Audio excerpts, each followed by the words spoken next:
जी। मेरे पेट में सुबह शाम खाली पेट के वक्त गड़बड़ होती है। सुबह के टाइम 3 दफ़ा पखाना आता है, आधा घंटा वक्फे के साथ। मेहरबानी इलाज बता दें। मेरे मोहतरम भाइयों, में अक्सर 5 चीज़ों के बारे में आप लोगों को बताता हूँ। अपना खाना मिट्टी की हांडी में पकाओ, सरसों के तेल में पकाओ, चीनी की जगह गुड़ लो, पत्थर वाला नमक लो और आटा पत्थर की चक्की का पिसा हुआ लो। मेरे मोहतरम भाइयों, ये चीज़ें खाने से कभी आपका पेट ख़राब, हमेशा पेट उस वक्त ख़राब होता है जब आप उसमें ऐसी चीज़ डाल देते हो जो पेट का हिस्सा, जो जिस्म का हिस्सा, जो बदन को सूट करती। सबसे ज़्यादा बीमारियां मेरे मोहतरम भाइयों प्लास्टिक और सिल्वर की वजह से हैं। ये जो प्लास्टिक और सिल्वर है ना, ये वो बर्तन हैं जो घिसते हैं और सबसे ज़्यादा आपके पेट को ख़राब करते हैं।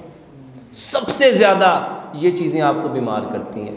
सिर्फ़ अपनी तरतीब ठीक करो, सिर्फ़ अपने खाने को पकाने की और खाने को खाने की। मेरे मोहतरम भाइयों, मिट्टी के बर्तन में खाना पकाओ, सरसों के तेल में खाना पकाओ, चीनी बिल्कुल बंद करके गुड़ लेके आओ, रंग काट के बिना वाला, पत्थर वाला नमक खुद घर में लाके कूटो, पीसो।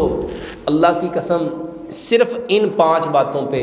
और 5वीं बात, आटा पत्थर की चक्की का पिसा हुआ लो, लोहे की चक्की का नहीं, चाइना की चक्कियों का नहीं। जिस आटे के अंदर सूजी हो, जिसके अंदर चोकर हो, जिसके अंदर मैदा हो, ये सारी चीज़ें सिर्फ पत्थर की चक्की में मुमकिन है। लोहे की चक्की में तो वो जल के ऐसे हो जाता है कि वो आग की तरह सुरख हो जाता है। कभी लोहे की चक्की से निकलने वाले आटे के नीचे हाथ रखो, वल्लाह ये हाथ की स्किन को जला देगा। सोचो, जो आपकी स्किन को जला देगा वो आटे के अंदर की ग़िज़ाइयत को बाकी छोड़ेगा। और इसके साथ अदरक, लहसुन, पुदीना, नारदाना, इसकी चटनी बनाओ। ये चारों चीज़ें बराबर मिक़दार में, हस्बे ज़ायक़ा सब्ज़ मिर्च, हर खाने के साथ एक बड़ा चम्मच लो। और कलवंजी मेथी दाने का पानी हर शख्स पियो। वल्लाह ये वो बातें हैं, अगर आप लोगों ने अमल कर ली तो कैंसर जैसा मर्ज़ भी इससे ठीक हो सकता है। नहीं यकीन आता, 1 महीना करके देख लो। और अल्हम्दुलिल्लाह सुम्मा अल्हम्दुलिल्लाह, ये अल्लाह का मुझ पे एहसान है कि लाखों लोग इन चीज़ों के ऊपर लग चुके हैं।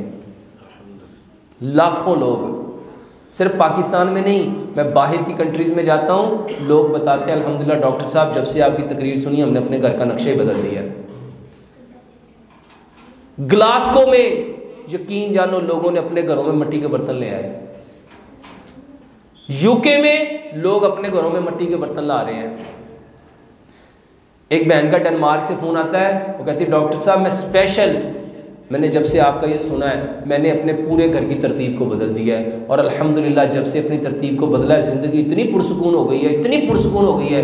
मुझे वॉशरूम में 2-2 घंटे लग जाते थे, और अल्हम्दुलिल्लाह जब से मैंने ये आपका तरीका शुरू किया है, खाने को 32 बार चबाती हूँ, मिट्टी के बर्तन में पकाती हूँ, सरसों के तेल में पकाती हूँ। यकीन जानो मैंने जब से ये शुरू किया है, पहले वो तेल सूट नहीं कर रहा था, लेकिन अल्हम्दुलिल्लाह अब वो तेल सूट कर गया। सुबह के टाइम में वॉशरूम में जाती हूँ, एक ज़्यादा से ज़्यादा 5-7 मिनट में मैं फारिग होकर आ जाती हूँ, और सारा दिन मेरा ऐसा ज़बरदस्त गुजरता है। नहीं तो मेरे वॉशरूम में 2-2.5 मेरे भी और मेरे बच्चों के भी और मेरे खामद के, हमारा सबसे ज़्यादा वक्त वॉशरूम में लगता था। मेरे मोहतरम भाइयों, जब इस तरीके से जो तरीके प्यारे पैगम्बर जनाब मोहम्मद सल्लल्लाहु अलैहि वसल्लम ने बताए हैं, जब हम उस पर आ जाएंगे तो इंशाअल्लाह हमारी ज़िंदगियाँ बदल जाएंगी।